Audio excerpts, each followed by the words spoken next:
महादेव, जय श्री कृष्ण और राधे राधे। तो चलते हैं हम अपने भगवान शिव के धाम चलते हैं।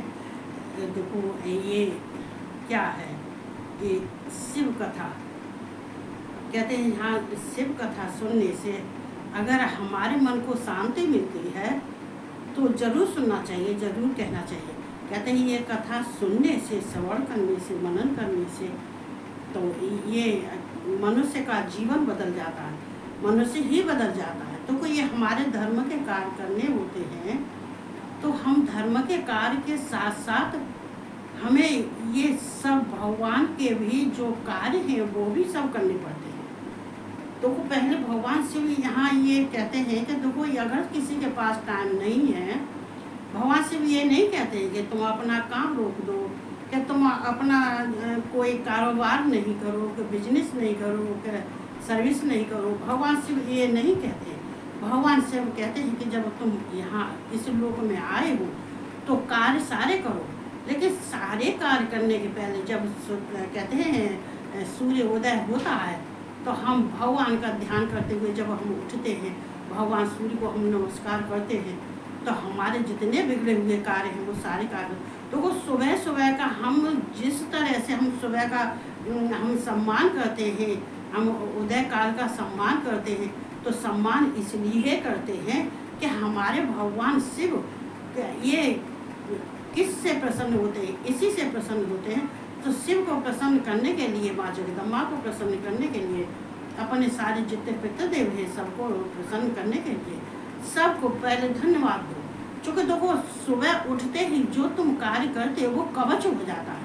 वो पूरे दिन ये सोचोगे तुमने कवच पहन लिया, और देखो ये कवच धारण करने के बाद में फिर तुम कुछ भी कर सकते हो। अगर तुम्हारे अंदर कोई परेशानी है या तुम कुछ करने जा रही हो, नहीं हो रहा है, या टेंशन है या चिंता है, जब सुबह सुबह अपने को समर्पण कर दोगे भगवान के सामने, तो समर्पण करने से भगवान शिव प्रसन्न होते हैं, खुश होते हैं। और भगवान शिव ही क्यों, सभी प्रसन्न होते हैं।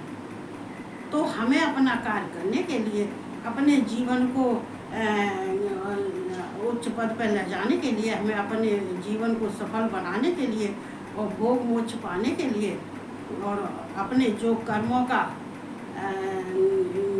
का जो है हमारा लेखा जोखा उसे काटने के लिए, चूँकि देखो कर्म तो वो है प्रधान ही है। तो बिना कर्म करें तो कुछ होता नहीं, कर्म तो करते। इसका तो कहते हैं आदमी जब कर्म करता है तो कर्म करते समय पे भी ये भगवान का स्मरण करने के बाद में कार्य करना चाहिए, तो तुम्हारे कार्य में सफलता मिलती है। और कार्य तो सबको ही करता है, कर्म सबको ही करता है। बिना कर्म करे तो बिना कोई रह ही नहीं सकता है। तो है भगवान शिव कहते हैं कि जो हमारा सुबह से ध्यान करता है, ध्यान करने के बाद में जो हमें स्मरण करता है, याद करता है, वंदना करता है सुबह सूर्य निकलने से पहले। ये नहीं है कि सूर्य निकलने के बाद में तुम उठे हो फिर तो क्या है। तो सूर्य कहते हैं ये जो ब्रह्म मुहूर्त होता है, ब्रह्म मुहूर्त में जो हम जो कहते हैं वो हमारी सीधी आवाज़ जाती है। ये कहते वैसे तो 4 बजे से 5 बजे तक का होता है, लेकिन तुम 4:30 बजे उठ जाओ, 5:30 बजे उठ जाओ, 5 बजे उठ जाओ, मतलब सूर्य निकलने से पहले अगर हम उठ जाते हैं और भगवान को हम धन्यवाद दे देते हैं, उनका स्मरण करते हैं, तो वो बात कोई अलग ही है। तो हम चलते हैं ये अपने भगवान की कथा कहने के लिए, और ये भगवान ने हमें बहुत सौभाग्य दिया है, जो हम बहुत सौभाग्यशाली हैं जो भगवान की चर्चा करते हैं, जो भगवान का हम स्वरूप का वर्णन करते हैं। ये तो हमें भगवान ने इतनी अच्छी बुद्धि दे दी है, इसके लिए हम बहुत धन्यवाद देते हैं। काम करने के बाद में हम अपना टाइम निकालते हैं। तो कल हमने सुनाया था यहाँ जो सती जो पूछ रही हैं, भगवान शिव से पूछ रही है, स्वामी ये परम तत्व क्या होता है। प्रश्न ये है कि ये सती पूछती हैं ये परम। देखो हमें जब हम जाग जाएं तभी सवेरा है, सती को भी लगा था कि इस तरह से जीवन में रहते रहते आनंद प्राप्त करते रहेंगे तो हमें ये परम तत्व जानने के लिए हम कब मौका मिलेगा और हम कब जानेंगे। तो इसलिए परम ब्रह्म परम तत्व परमात्मा को जानने के लिए कुछ हमें आवश्यकता होती है कि हमें क्या करना चाहिए क्या नहीं करना चाहिए। तो यहाँ सती को भी जागरण हुआ है। तो सती को तो यहाँ भगवान शिव कहते हैं कि सती अगर तुम जो प्रश्न कर रही हो उसका उत्तर हम देते हैं आराम से।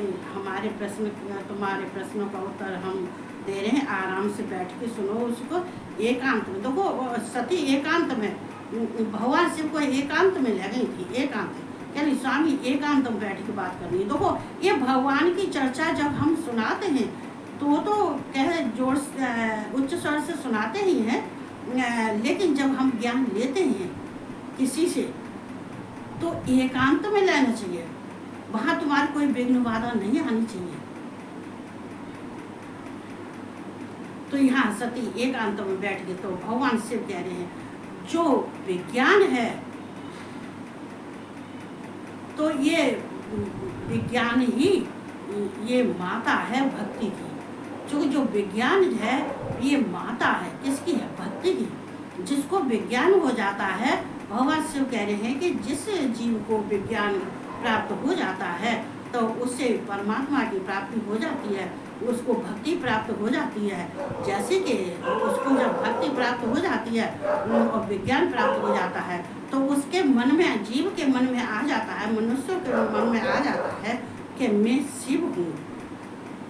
वो जब इस तरह से सोचता है, चूँकि जब भक्ति आ जाती है तो भगवान एक बार को हम भी जब पूजा करते हैं तो हम भी ऐसा ही कुछ सोचते हैं, तो कहते हैं कि मैं शिव हूँ। विज्ञान प्राप्त होने के बाद में प्राणी सोचता है, जीव सोचता है कि मैं शिव हूँ। तो ये शिव होने के अगर वो ऐसा उसके विचार आ जाता है भक्ति से तो उसको मेरा स्वरूप ही प्राप्त होता है। भगवान शिव कहते हैं जो मेरा स्मरण करता है, जो मेरी भक्ति करता है वो ज्ञानी है। तो यहाँ भगवान शिव कह रहे हैं कि जो तुम परम तत्व को पूछ रही हो, जो परम तत्व को जान जाता है, जो परम ब्रह्म को जान जाता है, वो परमात्मा को जान जाता है, तो वो परमात्मा मैं ही हूँ, वो ईश्वर मैं ही हूँ, मैं ही परम तत्व हूँ। जो मेरे बारे में जो जान जाता है वो उसको जानने के लिए भक्ति की जरूरत होती है। चूँकि देखो ये ज्ञान और भक्ति, ये ज्ञान और भक्ति अलग अलग नहीं है, लेकिन जहाँ भक्ति है वहाँ ज्ञान है। अगर भक्ति नहीं है तो ज्ञान नहीं है। चूँकि वैसे हैं एक ही, दोनों एक ही बात है, भक्ति और ज्ञान, लेकिन बिना भक्ति के ज्ञान नहीं आता है। हम जब कहते हैं हम वापस चरम सीमा पर जब हम पहुँचते हैं, जब हम भगवान की भक्ति करते हैं, भक्ति करने से हमें ज्ञान होता है। कुछ आज ज्ञान हो गया, कल कुछ ज्ञान हो गया, जो भक्ति करते जाते हैं ज्ञान आता जाता है, शिव की कृपा बरसने लगती है। जब भगवान कहते हैं करुणामय है, करुणा के सागर हैं, तो जब उनकी कृपा हम पर होने लगती है भक्ति से तो हमें ज्ञान नित्य निरंतर ज्ञान की प्राप्ति होती रहती है। और हमें ज्ञान जब आ जाता है तो ज्ञान आने से उसके कहते हैं ये इसके भी दो भेद हैं, एक नैष्ठिक एक अनैष्ठिक। और ये सगुणा और निर्गुणा, देखो ये जो सगुणा है ये कहाँ से, भगवान से कहते हैं हमारे अंदर से प्रकट होते हैं। इंसान के जीव के अंदर से जो हृदय कोश से जो प्रकट होता है वो भक्ति कुछ और होती है, उसको भक्ति कहते हैं। क्योंकि जो स्वयं से प्रकट होता है, जो अपने स्वयं से हृदय से स्वाभाविक ही प्रकट होता है भक्ति, उसमें भक्ति झलकती है, उसमें प्रेम झलकता है, उसमें ज्ञान भी झलकता है और उसको वो भक्ति श्रेष्ठ होती है, उत्तम होती है। सगुणा है ये काम भाव के लिए, ये कामनाओं के लिए, ये मनुष्य के जीव और कामनाओं के लिए होती है ये निर्गुणा इसको। लेकिन इसके दो भेद हमने बताए थे, एक दो नैष्ठिक एक अनैष्ठिक। तो नैष्ठिक भी 6 प्रकार की होती है और अनैष्ठिक 1 प्रकार की होती है। इसको जो है विद्वान पुरुष ये बेहता और अबेता इसको जो है अच्छी तरह से जानते हैं। उन्होंने इसका वर्णन किया है। जो श्रेष्ठ पुरुष हैं, विद्वान पुरुष हैं, जो ज्ञानी पुरुष हैं, तो उन्होंने इसका वर्णन किया है। लेकिन शिव कहते हैं यहाँ पे ये सगुणा, ये दक्षिणनंदिनी जो सगुणा और निर्गुणा है, ये इनके 9 अंग हैं। इनके 9 अंग हैं। कहते हैं भक्ति 9 प्रकार की होती है, तो इनके 9 अंग हैं। चूँकि देखो 9 अंग जब कहते हैं ये 9 अंग होते हैं, और उनसे जो है आदमी अगर उसके अंदर भक्ति इतनी आ जाती है और पृथ्वी का स्मरण करके अगर वो इन भक्तियों को अपनाता है, तो उसके जीवन में ये सुख ही सुख प्राप्त होता है। उसके जीवन में कभी दुख नहीं आता है। सुख भगवान कह रहे हैं दक्षिणनंदिनी, सुख और दुख देने वाले हमें ही हैं, लेकिन किसके कर्मों के अनुसार। जो कर्म अच्छा करता है उसको सुख की प्राप्ति होती है, और जो बुरे कर्म करता है उसको दुख की प्राप्ति होती है। लेकिन यहाँ सती पूछ रही है, स्वामी ये 9 प्रकार की भक्ति कैसी होती है, कौन सी होती है? सती पूछती है कि ये 9 प्रकार की भक्ति कैसी होती है। देखो हम लोग हैं, सब भक्ति करते हैं। देखो अब भक्ति हम कहते हैं 9 में से अगर कोई 2 भी और 4 भी अपना लेता है तो काम चल जाता है। और फिर ये तुम नहीं करोगे तो भी ये 9 प्रकार की भक्ति तुमसे होती रहेगी, तुम करते रहोगे। इसको करने के लिए कोई बड़ा कार्य नहीं है। तो दक्षिणनंदिनी कहती है, सती कहती है, स्वामी वो 9 अंग कौन से हैं? 9 अंगों से कौन से ये नवदा भक्ति कौन सी है? शिव सती को बताते हैं। सती से जब भगवान शिव कहते हैं कि सती हम बता रहे हैं, तुम प्यार से इसको सुनो, तब शिव कहते हैं कि ये जो नवदा भक्ति है, जो 9 अंग हैं सगुणा निर्गुणा के, वो हैं कीर्तन, श्रवण, स्मरण, अर्चन। ये जो है ये अर्चन है, सेवन है, दास, वंदन, वंदन का मतलब वंदना, सख्य ज्ञानी, फिर आत्मसमर्पण। ये जब इंसान के अंदर जो नवदा भक्ति आ जाती है, और ऐसी बात नहीं है कि इंसान नहीं करता, ये करता है, ये नवदा भक्ति करता है। नहीं करेगा तो उससे हो जाता है, जो हो जाता है कि वो जो कुछ भी करता है वो सब ये 9 भक्तियों के अंदर ही आता है। जो नव भक्ति है, जो नवदा भक्ति है, इसके अंदर आ जाता है। तो इंसान करता भी है, ऐसी बात नहीं करता है, सभी करते हैं। जो भक्ति करते हैं वो तो सभी करते हैं। यहाँ क्या होती है? भगवान शिव कहते हैं जहाँ भगवान की कथा होती है, जहाँ भगवान के कीर्तन होता है, जहाँ भगवान का भजन होता है, कीर्तन होता है, जहाँ कथा कही जाती है, जहाँ कथा सुनी जाती है, जो कही जाती है कथा उसको श्रवण कहते हैं, वो उसको कीर्तन कहते हैं। जो कीर्तन करते हैं, जो कथा करते हैं और जो श्रवण करते हैं, जो उनको सुनते हैं, जो कानों से सुनते हैं। अब मान लीजिए जैसे कि कोई कथा कर रहा है, व्यास जी कथा करते हैं, सब जगह होती है, ये गीता होती है, भागवत होती है, शिव पुराण होती है, ये राम कथा होती है, सब जगह होती है। तो उसको जब सुनते हैं, श्रवण करते हैं, सुनते हैं, तो इससे भगवान प्रसन्न होते हैं। फिर स्मरण मतलब जो है कि ये उसको संसार में रह के भी और भगवान का स्मरण करते रहना चाहिए। वो उसको स्मरण, भगवान को भूलना नहीं चाहिए, स्मरण करते रहना चाहिए और निर्भय रह के रहना चाहिए। उसको किसी बात का डर और भय नहीं होना चाहिए, चूँकि वो निर्भय खुद ही हो जाता है। चूँकि ये जो है ये कीर्तन है, ये साधन है, ये साधन है। ये कथा कहना और श्रवण करना, सुनना, ये साधन है। इन्हीं को हम साधन कहते हैं। कहते हैं भगवान की प्राप्ति कैसे होती है? इसी से होती है। भगवान शिव कहते हैं यहाँ पे सेवन करना चाहिए। ये चौथी है, ये सेवन। सेवन मतलब भगवान शिव यहाँ कहते हैं ये सेवा कर, जो मेरी सेवा करता है, सती दक्षिणनंदिनी जो मेरी सेवा करता है और जो उदय काल से होके और ये कहते हैं ये पूरे दिन निरंतर और जो हमारी सेवा करता है, जो हमारा पूजन करता है, सेवा करता है, उसको हम कहते हैं सेवन। जो सेवा करता है, दास, जो दास उसको कहते हैं जो भगवान के सामने अपने को जो है दास समझता है, जो अपने को कंकर समझता है। अपने को कंकर समझना चाहिए, हर एक किसी को समझना चाहिए। भगवान के सामने हमें कंकर समझना चाहिए।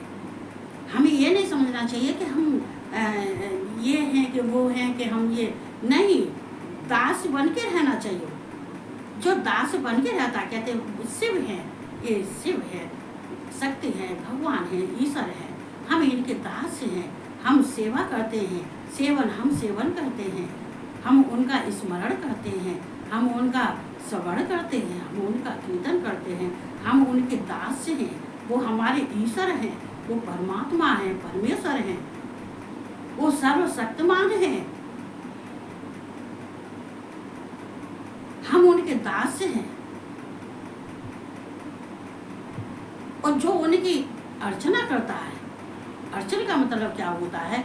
ये स्वस्थ वाचन से लेकर, पाद्य से लेकर और स्वस्थ वाचन से लेकर और जो 16 उपचारों से जो भगवान की पूजा करता है और उनको जो है सब उनको समर्पण कर देता है। पूजा का मतलब जो है ये जो समर्पण कर देता है, अर्चन करता है, जो समर्पण कर देता है भगवान शिव के सामने। देखो बिना स्वस्थ वाचन के तो पूजा वैसे नहीं करनी चाहिए। अगर बाई चांस हम स्वस्थ वाचन, हम जल्दी में कभी होते हैं, चूँकि ये गृहस्थी वाले हैं, हम कोई ऐसे तो है नहीं है उनके भैया व्यास जी है कि सुबह वो नहाए धोए अपने पूजा करे, अपने कथा पर बैठ गए, ऐसा नहीं है। हमें तो घर भी देखना पड़ता है, हमें तो बच्चे भी देखने पड़ते हैं, सारा घर भी संभालना पड़ता है। सारा घर का कार्य करने के बाद में फिर हमें वैसे भी 1.5-2 घंटा पूजा में लग जाते हैं। तो जब लग जाते हैं तो फिर स्वस्थ वाचन अगर नहीं कर पाते हैं तो देखो गणेश जी का आवाहन करो। गणेश जी हैं, गणेश जी का पूजन को सबका करो, जो है सबका करने के बाद में जो है कहते हैं उनको समर्पण कर देना चाहिए। देखो मंत्र तो बहुत हैं, ये क्यों नहीं, देखो ये मंत्र फिर भी इतने मंत्र हो जाते हैं, इतने मंत्रों का उच्चारण हो जाता है, जो कहते हैं मंत्रों का जो उच्चारण करके जो है और ये स्वस्थ वाचन करके जो है और भगवान को समर्पण कर देना चाहिए, उनकी वंदना करनी चाहिए, उनकी वंदना। चूँकि तो भगवान शिव कहते हैं कि जो हमारी नित्य निरंतर जो वंदना करता है, जो सुबह कहते ब्रह्म मुहूर्त में उठ के ये उदय काल में जब हमारी प्रार्थना करता है, हमसे वंदना करता है, तो सती हमें प्रसन्नता होती है। और जो हमारी अनेकों तरह से अनेकों प्रकार से जो है वंदना और स्तुति जो करता है और करने के बाद में फिर वो अपने मस्तक को हमारे सामने झुकाता है और पृथ्वी से ये भगवान को स्मरण करता है, पृथ्वी को जो है स्पर्श करता है। तो पृथ्वी पर स्पर्श करने का मतलब क्या है? पृथ्वी पर स्मरण करने का मतलब क्या है? पृथ्वी से स्पर्श करने का मतलब ये होता है कि जब हम पृथ्वी का स्पर्श करते हैं तो ये क्या है? ये जो है ये मृत लोक है, ये भगवान शिव का है। भगवान कण में विराजमान है, भगवान ये मृत लोक के वासी हैं, ये मृत लोक पे ही रहते हैं, ये पृथ्वी भी, ये पृथ्वी माता है, ये भी सबका वजन ढोती है। शिव कहते हैं यहाँ पे कि जो पृथ्वी सबका वजन लेके रह रही है और ये इतने अत्याचार भी होते, सब कुछ होता है, फिर भी वो सहन करती है और रहती है। तो जो पृथ्वी का स्पर्श करता है, जो मेरी वंदना करता है और पृथ्वी का स्पर्श करता है, तो वो मुझे बहुत प्रिय लगता है। और वैसे भी सभी कोई करता है, चूँकि अगर हम उनकी स्तुति और वंदना करते हैं, जब उनसे हम प्रार्थना करते हैं, जब हम उनका ध्यान करते हैं, तो करने के बाद में हम जब उठते हैं तो हम पृथ्वी का स्पर्श करके ओम शक्राय नमः, ओम शक्राय नमः, ओम शक्राय नमः, ओम पृथ्वी माता है शक्राय नमः। जब हम कह को उठते हैं, खुद उठना चाहिए। फिर भगवान शिव कहते हैं सख्य, जो विद्वान पुरुष है, जो श्रेष्ठ पुरुष है, जो उत्तम पुरुष है, जो विद्वान पुरुष है, जो भगवान के विषय में जानते हैं, जो भगवान के ज्ञान प्राप्त है और भगवान के उनको सब चरित्र के वर्णन वो करते हैं, तो करते समय पर वो हमेशा ये ही कहते हैं विद्वान पुरुष कि जो कुछ भी करते हैं ये भगवान शिव ही करते हैं, ये मंगल कार्य भी शिव ही करते हैं, अमंगल कार्य भी शिव ही करते हैं, जो कुछ भी करते हैं तो शिव ही करते हैं। ये शिव की कृपा से ही सब कुछ होता है।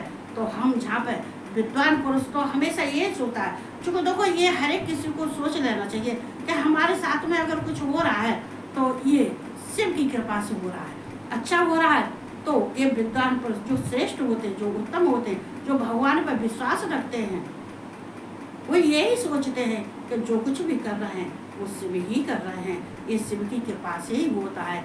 ये मंगल कार्य भी शिव की कृपा से हो रहा है, जो अमंगल होता है वो भी शिव की कृपा से होता है, जो कुछ भी हो रहा है वो शिव की कृपा से ही हो रहा है।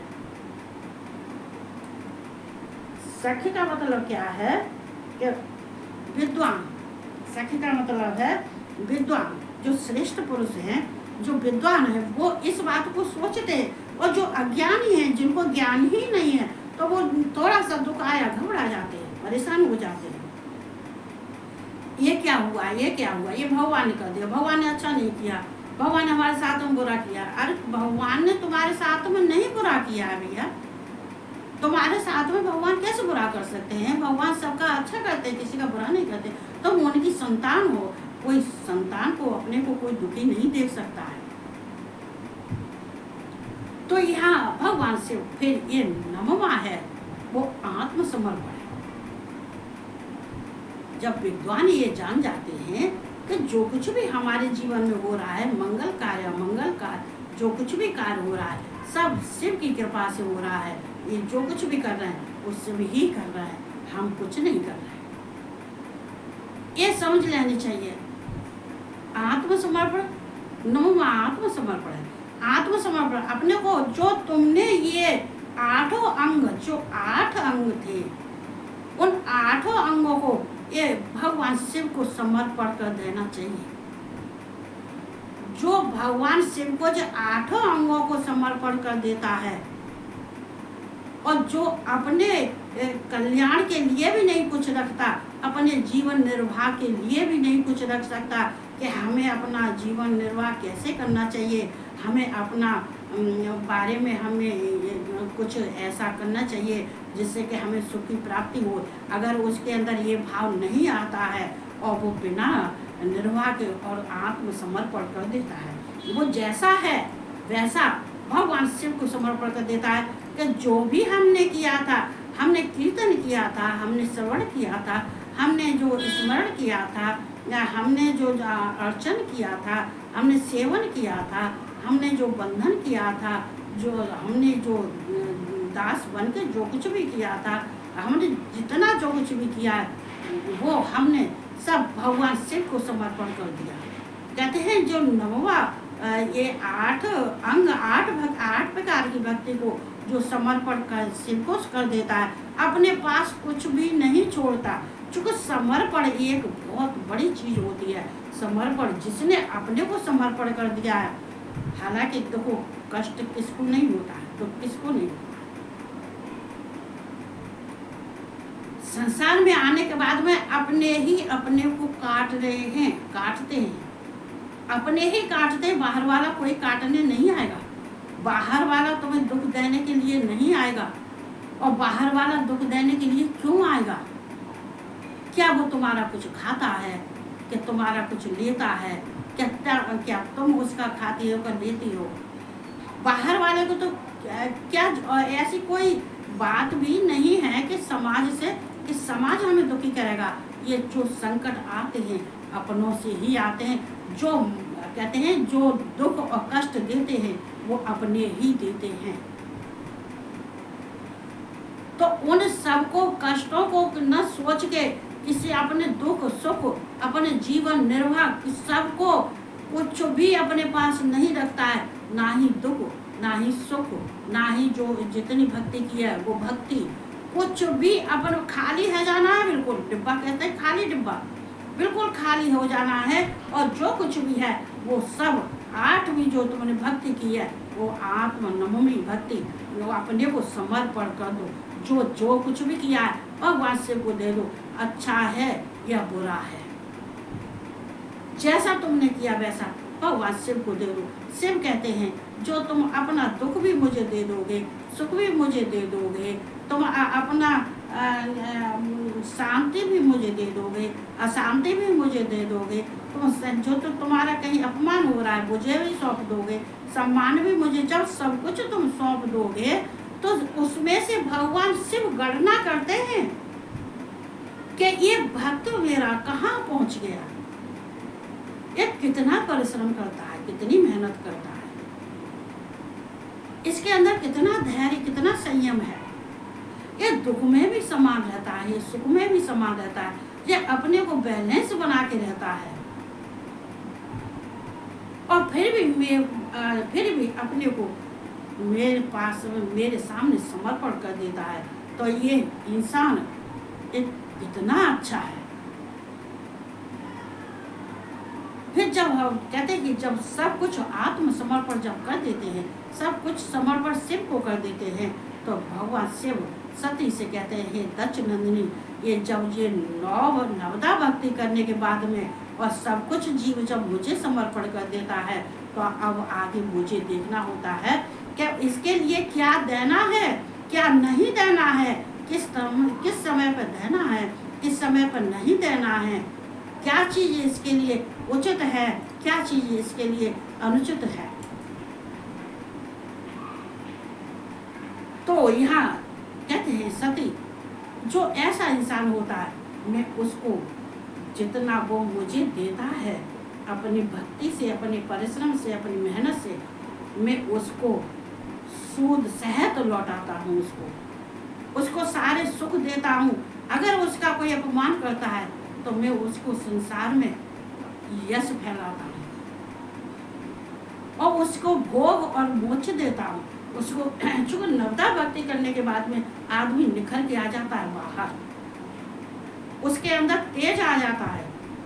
फिर मैं उसको कहते हैं उसको भोग देता हूँ, मोक्ष भी देता हूँ और उसको सम्मान भी देता हूँ और उसको जो कुछ भी उसकी मनोकामना होती है वो भी सिद्ध करता हूँ जो इसको नवदा भक्ति को कर लेता है। लेकिन इसके अंदर स्वार्थ नहीं होना चाहिए, स्वार्थ बिल्कुल नहीं होना चाहिए। कहते हैं हम जो कुछ भी करते हैं हम स्वार्थ से पढ़ के करते हैं, लेकिन हे दक्षनंदिनी हे सती ये तुम्हें जो तुमने हमें से पाया ये ही इसी में ये परम तत्व इसी को कहते हैं जो नवदा भक्ति के बाद में जो अगर विज्ञान से अगर उसके अंदर विज्ञान आ जाता है उस विज्ञान से उसके ज्ञान से सख्य मतलब ज्ञान से उसको सब कुछ प्राप्त हो जाता है और मेरे स्वरूप को प्राप्त होता है, मेरे साहज को प्राप्त होता है। यहाँ भगवान शिव सती को ये बताते हैं नवदा भक्ति के बारे में। फिर आगे जो भगवान शिव सती को बताते हैं वो फिर मैं उसको कल कहूँगी जो है। चूँकि देखो यहाँ क्या होता है कि हमें भगवान शिव के शरण में जाने से या ब्रह्मा भी कहते हैं ये विष्णु भी कहते हैं ये तो रुद्र भी कहते हैं, जितने देवता हैं, ऋषि मुनि हैं, सब कहते हैं कि अगर इस किसी को भोग और मोक्ष पाना है तो शिव की शरण में जाना होगा। शिव की शरण में ये अद्वितीय है,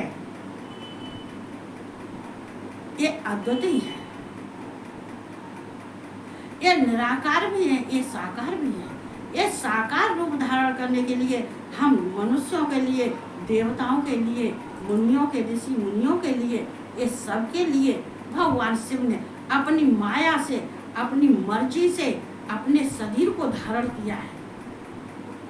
शिव ने अपनी मर्जी से शरीर को धारण किया है और अपनी माया से, यहाँ सती कहती हैं, ये स्वामी, ये महादेव, तुमने अपने माया से अपने शरीर को धारण किया है, अपनी स्वेच्छा से अपने शरीर को धारण किया है। तो लेकिन यहाँ सती ने, भगवान शिव ने भी सती से कही थी, भगवान शिव ने सती के बारे में ये ब्रह्मा से कही थी, विष्णु से कही थी कि मुझे भी ऐसी पत्नी चाहिए, मुझे भी ऐसी स्त्री चाहिए जो अपनी इच्छा से कोई सा रूप धारण कर ले।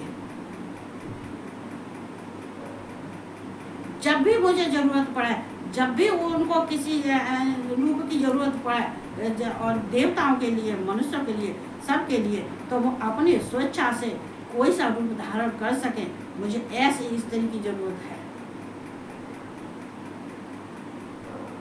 तो यहाँ क्या होता है, शिव और शक्ति ये अपनी इच्छा से, अपनी स्वेच्छा से, अपनी माया से अपने रूप को धारण करते हैं और अपनी माया से ही वो जगत में बंधन में बांधते हैं और बंधन से मुक्त भी करते हैं।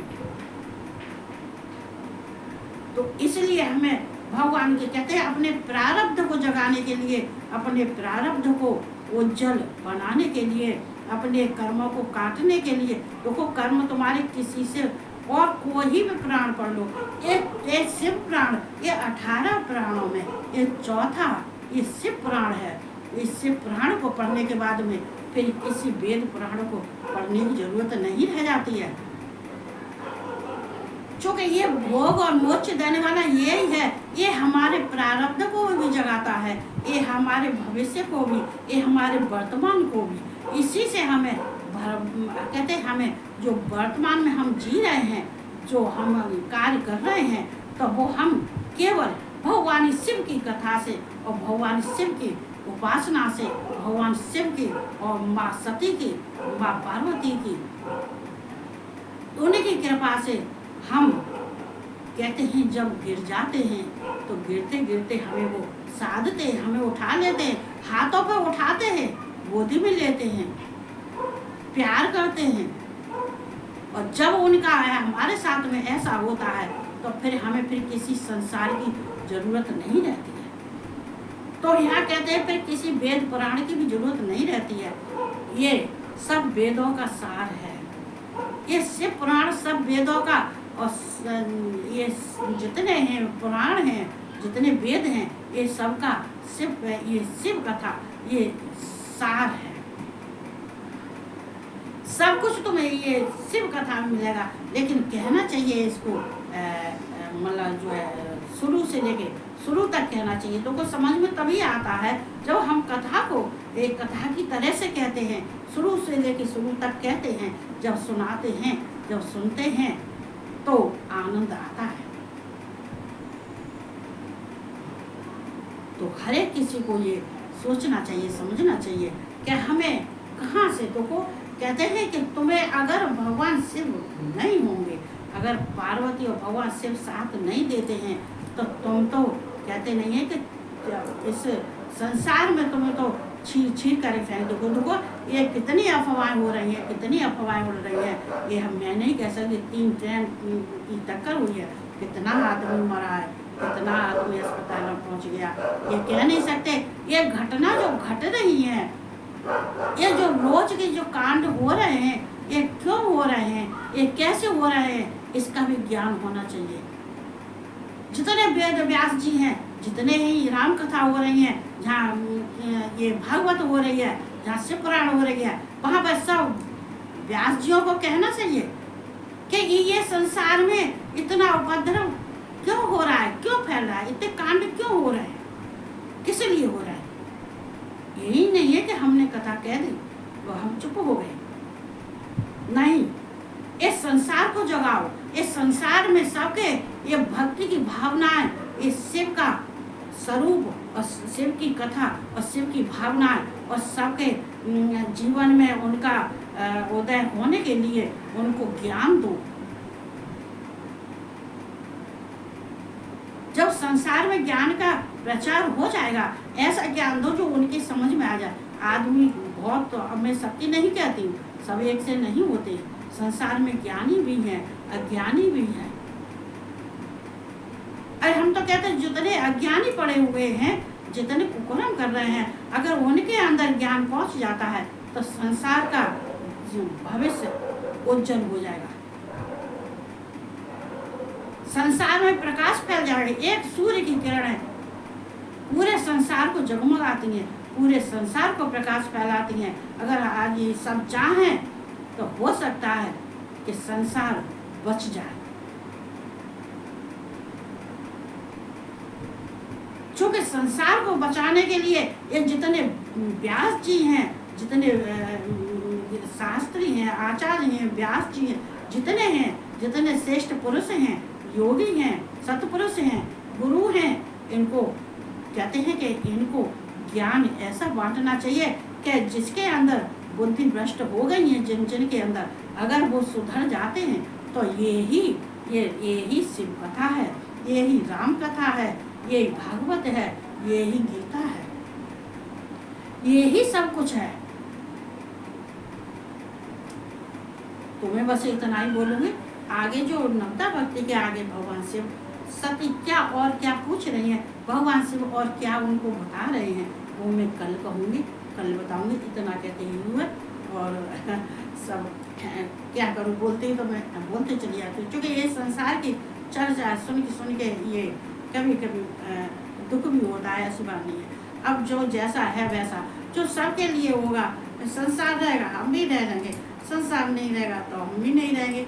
अब जैसा होगा जो भगवान शिव की और माँ जगदम्बा की जो उनकी मर्जी होगी तो उनकी मर्जी में हम भी खुश हैं। तो ये कहते हुए सब अच्छे से रहो और जिसको जो करना है वो करते रहो, लेकिन अब भक्ति वाले भक्ति में रमड़े रहो, भगवान शिव की और शक्ति की भक्ति करते रहो। और देखो ही मत न संसार की तरफ जो अगर नहीं कोई समझता है छोड़ दो उसे, चूँकि समझाने की भी लिमिट होती है, लेकिन जहाँ तक समझ जाते हैं तो बहुत बढ़िया बात है। नहीं क्या है, जो कुछ होगा सो तो होगा ही होगा। इतना कहते हुए सबको हर हर महादेव, जय श्री कृष्णा और राधे राधे। सब खुश रहो, प्रसन्न रहो, आराम से मस्त अच्छा खाओ और आराम से नींद लो और सुबह भगवान के लिए फिर सामने खड़े हो जाओ। उठते क्या किसी का चेहरा नहीं देखना चाहिए। सब नहीं हम उठे हैं तो हम सीधे शीशे पे चले जाके वो उससे बात कर लेंगे, उसका चेहरा नहीं अपना गेट ही नहीं खोलना है, सीधे भगवान के दरबार में उठते तुम्हारी नजर सीधी जो मैं तो यही कथा कहती, यही पूजा करती और मैं काम पूरे घर का करती हूँ, लेकिन मैं सोती यहीं पे। अब मेरी नवदुर्गा आ रही, मैं यही अपना बिस्तर लगाऊंगी, आराम से नीचे जमीन पर सोऊंगी। और मैंने उठते ही हमारे तो मंदिर है, भगवान है, तो कमरा पूरा भगवान का ही है, तो उठते ही हमारे तो नजर जाती है सब पर। तो यही कहते हुए सबको गुड नाइट।